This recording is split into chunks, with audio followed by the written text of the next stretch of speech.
नमस्कार. मी सौ मधुरा मुकुंद आंबडेकर, राहणार अंबरनाथ, वय वर्ष 65, अहमदन्य भगवद्गीता सरावृंदाची सदस्य. श्लोक क्रमांक 117. मी मनाच्या श्लोकातील अनुराधाताईंचा व्हिडिओ ऐकला आणि ह्या श्लोकाची निवड केली.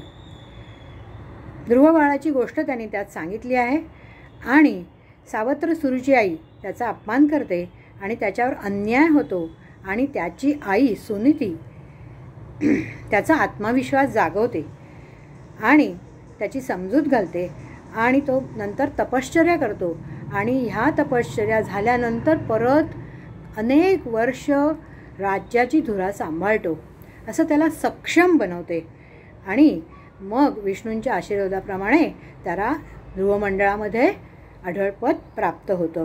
श्लोक असा आहे. धुरुले करू बापुडे दैन्यवाणे, कृपा भाकिता दीधली भेटी जेणे, चिरंजीव तारांगणी प्रेम खाणी, नुपेक्षी कदा देव भक्ताभिमानी. अनुराधाताईंनी पुढे आपल्या ह्याच्यात सांगितलं आहे की गोष्टीतलं तत्त्व महत्त्वाचं, गोष्ट खरी किंवा खोटी नाही, हेही मला पटलं आणि मला आठवलं लेखक प्रेमचंद यांचं नाव तुम्ही ऐकलं असेल.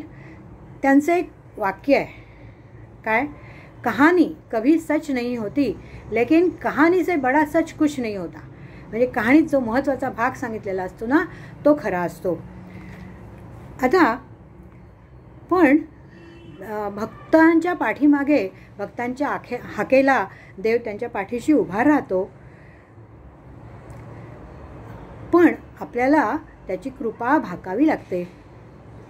आपण बघा, कोणालाही प्लीज म्हटल्यानंतर आपलं काम होतं की नाही पटकन. तसंच बघा, अर्जुन काय म्हणतो भगवद्गीतेमध्ये, यच्छ्रेयस्यान् निश्चितं ब्रूहि तन्मे शिष्यस्तेहं शाधिमान् त्वां प्रपन्नम. मी तुझं शिष्यत्व पत्करलं आहे, तू माझा गुरु आहेस आणि मला माझं श्रेयस्कर असा मार्ग तूच मला दाखव, असं जेव्हा भगवंत सांगतात, त्याच्यानंतर भगवद्गीता श्रीकृष्ण भगवद्गीतेतला उपदेश श्रीकृष्ण अर्जुनाला करतात. आता तुम्हाला मी एक उपनिषदातली गोष्ट सांगते. नचिकेता असतो ना, तो कठोपनिषदातली गोष्ट आहे. राजा वाजश्रवा असतात, यज्ञ करतात, यज्ञानंतर दान देतात आणि भाकड गाईंचं, म्हणजे ज्या दूध दुभत्या नाहीत ना, अशा भाकड गाईंचं दान करत असतात. तेव्हा छोटासा नचिकेता त्यांना म्हणतो, बाबा तुम्ही हे चूक करताय, असं करू नका. पण बाबा त्याकडे दुर्लक्ष करतात आणि तो परत जातो त्यांच्याकडे, म्हणतो मला कोणाला दान दिलं. आणि मग त्याचे बाबा म्हणतात, जा तुला यमाला दान दिलं. आणि मग हा नचिकेता जिज्ञासू असतो, यमाकडे जातो, यमाकडे 3 दिवस हट्ट करतो, काही खात नाही पित नाही, मला ज्ञान हवं आहे, मला ज्ञान द्या. आणि मग त्याला ते स्वर्ग आत्मज्ञान देतात. स्वर्ग आणि मृत्यूचं रहस्य यमराज त्यांना समजावून सांगतात. तर अशा तऱ्हेने ना ज्ञानाने ध्यान मनन चिंतन तप यातनं आपल्याला ज्ञानाची प्राप्ती होते.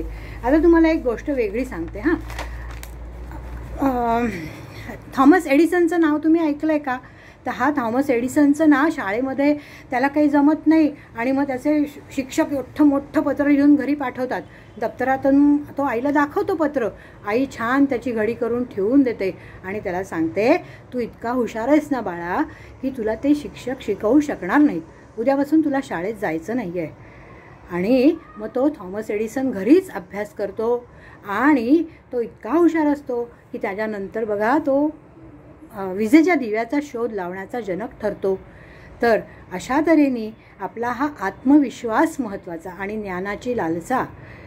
स्वामी विवेकानंद स्वामी विवेकानंदांना त्यांचे गुरु सांगतात, जा कालीमातेकडे तुला हवं ते माग. पण काय मागतात? नरेंद्र कालीमातेच्या गाभारात जातात, म्हणतात, ज्ञान दे, भक्ती दे, विवेक दे आणि चिंता करीतो विश्वाची, असं म्हणणारे आपले रामदास स्वामी आज आपल्यामध्ये नाहीत. पण त्यांच्या ज्या ग्रंथ आहेत त्यांच्या रूपात ते आपल्यातच आहेत. त्यांचा एक प्रसिद्ध श्लोक म्हणते आणि मी थांबते.